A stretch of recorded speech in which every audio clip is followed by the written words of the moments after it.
आइए पहले चलते हैं श्री महाकाल मंदिर और वहां पर मौजूद जिन्होंने ये कहा कि जिन्होंने दान किया ही नहीं वो क्या जानेंगे दान क्या होता है, उन लोगों को भी रखा जाना चाहिए जिन्होंने बहुत। आइए शुभम के पास चलते हैं, पहले उनके पास और उसके बाद चलते हैं जरा अभिजीत ठाकुर के पास एक बार फिर अयोध्या। लेकिन पहले शुभम, ये बातचीत जाहिर है पूरे देश में देखी जा रही है और ये मुद्दा हर किसी के दिमाग में है। अभी कोई नई प्रतिक्रियाएं जो आपके सामने या कोई आपके आसपास कोई और खास मेहमान?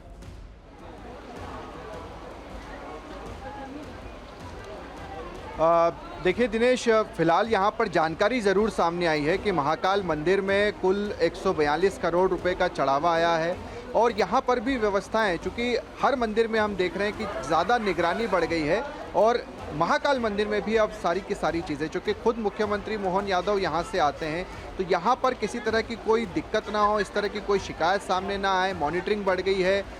तस्वीरें आपको सीधे दिखाते हैं, चूँकि यहाँ पर काफ़ी बारिश भी हो रही है और कुछ भक्तों से भी जो यहाँ पर पहुँचे हुए हैं उनसे बातचीत करने की भी कोशिश करते हैं हम। सर, आपसे बात करते हैं, ये जो राम मंदिर में चढ़ावा चोरी की जो कथित चढ़ावा चोरी की घटना आई है उसके बाद आप लोगों को भी थोड़ी चिंता है कि दान देंगे, ये दान पहुँचेगा भी भगवान तक या फिर बीच में चोरी होगा? हाँ, थोड़ी बहुत चिंता है। मतलब मैं इधर से नहीं, मैं महाराष्ट्र से आया हूँ इधर दर्शन के लिए। पर ऐसा सब भाविकों को लगता है कि ऐसा होना नहीं चाहिए, पर ऐसा हो गया है कि ऐसा लगता है कि अगली बार ऐसा नहीं होना चाहिए। पर भरोसा करने से थोड़े बहुत एक बात पूछिए जरा शुभम, एक बात अगर आप इनसे पूछ सकें, क्या आजकल ये भी एक ट्रेंड बढ़ता जा रहा है क्या? धर्म का बहिर्निरूपण बहुत हो रहा है, लेकिन क्या धर्म धारयेति धर्मः, जो डूज एंड डोंट्स हैं उसके हिसाब से क्या करणीय है क्या नहीं है, इस बारे में ध्यान कम दिया जा रहा है क्या? अंदर अपने फैब्रिकेशन को लोग कम सुधार रहे हैं और बाहर की चीजों में ज्यादा लग गए हैं क्या? इस वजह से भी ऐसा है क्या? जरा जल्दी से ये भी पूछिए। बाहर की चीज़ों में क्या लोग ज़्यादा लग गए हैं, इन सब चीज़ों को लेकर क्या कहेंगे? मतलब कि जब आप लोगों को एक कहीं ना कहीं आशंका होती है कि ये पहुंचेगा या नहीं पहुंचेगा? थोड़ी बहुत शंका होती है, पर हम सब लोग का विश्वास भगवान पे, हम लोग भगवान के लिए दान कर देते हैं, इसलिए हम लोग विश्वास करते हैं। राम मंदिर में जो चीजें हुई है उसको लेकर इंसाफ मिलेगा? लोगों की धर्म में आस्था होती है और आस्था का गलत फायदा उठाने का काम आज से नहीं, ये बहुत पहले से हुआ है। लेकिन जिन्होंने ये गलत फायदा उठाया है उनका आखिर में अंजाम क्या होता है? उघरे अंत न होय निबाहु, काल नेमि जिमि रावण राहु। रावण हो, राहु हो या काल नेमी हो, आखिर में तो सच्चाई सामने आकर रहती है और कर्म भुगतना पड़ता है। अब जरा मैं अभिजीत ठाकुर के पास जाता हूं। अभिजीत, अति प्रिय मोही यहाँ के बासी, अयोध्या जी के हर एक नागरिक के विषय में ये बात कही है भगवान राम ने। आम व्यक्ति वहां का, अयोध्या का रहने वाला, इस पूरे मामले पर क्या कह रहा है?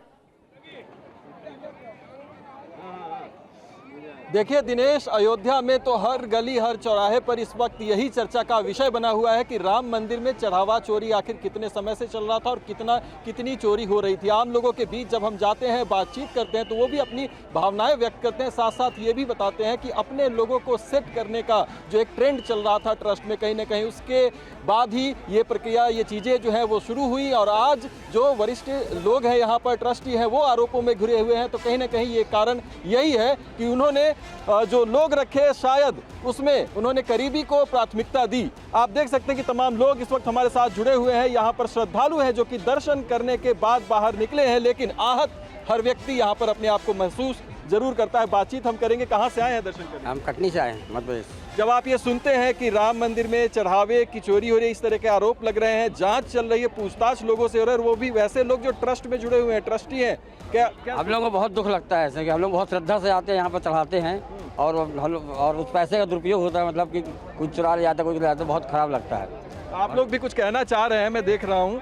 जब सुनते हैं इस तरह के प्रकरण जब सामने आ रहे हैं, आप इस तपती दोपहरी में दर्शन के लिए आए रामलला के, दान पात्र में जब पैसा डाल रहे थे, मन में कुछ ऐसा विचार आया कि विचार आया कि हम अपने कमाई का पैसा डालते हैं और ये लोग क्यों ऐसे करते हैं, क्यों ऐसा काम करते हैं जिससे कि समाज में अच्छाई की जगह बुराई का ज़्यादा फैलाव हो रहा है, क्यों ऐसे हो रहा है? सब अगर अच्छा हो रहा है तो भगवान के इसमें क्यों चोरी हो रही है? क्यों ऐसा कर रहे हैं लोग?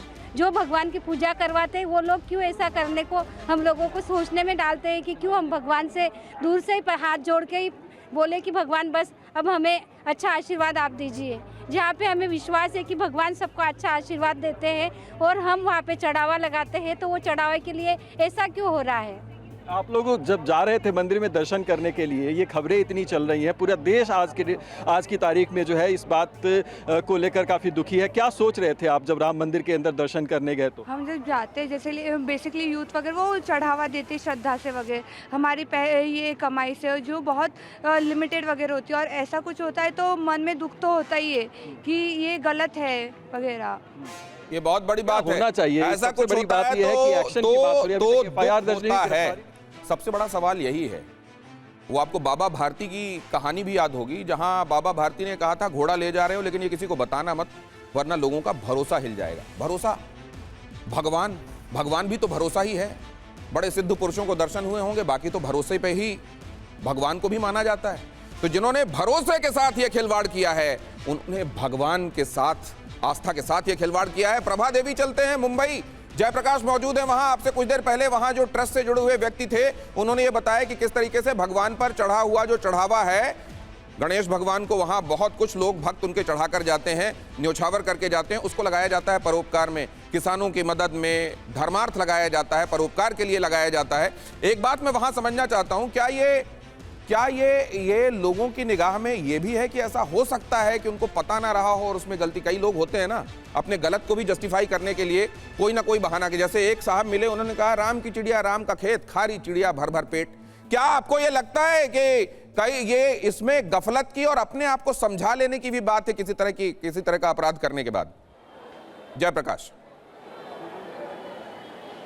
बिल्कुल दिनेश जी, देखिए मैं आपको बताऊं कि सिद्धिविनायक प्रभा देवी मंदिर में यहाँ पर बहुत सारे भक्त मेरे साथ में थे जो अपनी बात रखना चाह रहे थे, लेकिन भक्तों का जो तांता है आप जानते हैं, दर्शन करने के लिए व्याकुल होता है। बहुत सारे भक्त अभी अभी अंदर गए हैं, लेकिन एक भक्तों की टोली मेरे साथ में है जो सिद्धिविनायक मंदिर के पूर्व ट्रस्टी उदय प्रताप सिंह भी मेरे साथ हैं और वो पूरे व्यवस्था को जानते हैं। भक्तों की टोली है। उदय जी, आप बताएं कि आप पूरी व्यवस्था को जानते हैं, आप ट्रस्टी रह चुके हैं। जिस तरह से राम मंदिर में दान दिया गया भक्तों का, और ये कहा जा रहा है कि कुछ व्यवस्था वहाँ पे खराब हुई, गबन किया गया, आरोप लग रहे हैं, आप इसको पहले किस तरह से देखते हैं और यहाँ क्या व्यवस्था होती है? देखिए, कोई भी मंदिर या धार्मिक स्थल पे अगर ऐसी घटना चोरी की घटती है तो बहुत ही निंदनीय और गंभीर मामला होता है। भक्तों को, आस्था को बहुत इससे चोट लगती है, आघात होती है। लेकिन जिस तरीके से अयोध्या राम मंदिर में SIT की टीम बिठा के जाँच चालू है और कुछ कार्रवाइयाँ भी हुई हैं और जरूर इसमें उचित निर्णय दिया है। मंदिर के बारे में बताएं, व्यवस्था, नीलामी, अक्षय तृतीया, जो सारी चीजें होती हैं, यहाँ ट्रांसपेरेंसी बहुत ज्यादा है या फिर यहाँ भी कुछ? नहीं है। देखिए, जहाँ बड़ी संख्या में जहाँ स्टाफ और टीम होती है, कुछ न कुछ ऐसे पापी लोग होते हैं जो अधर्मी लोग जो इस तरीके का कार्य करते हैं। लेकिन अगर कहीं भी कुछ ऐसा कंप्लेन आता है तो CCTV के माध्यम से हर कॉर्नर पे, हर एंगल पे यहाँ CCTV लगा है। तो इस तरीके से अयोध्या मंदिर में CCTV के बल पे वहाँ पे सब कैप्चर हुआ है। यानी जहाँ गिनती होती है वहाँ सब जगह CCTV नहीं, इस बारे में बात लगा हुआ है। इस बारे में आप पहुंचाइएगा जरूर जयप्रकाश जी।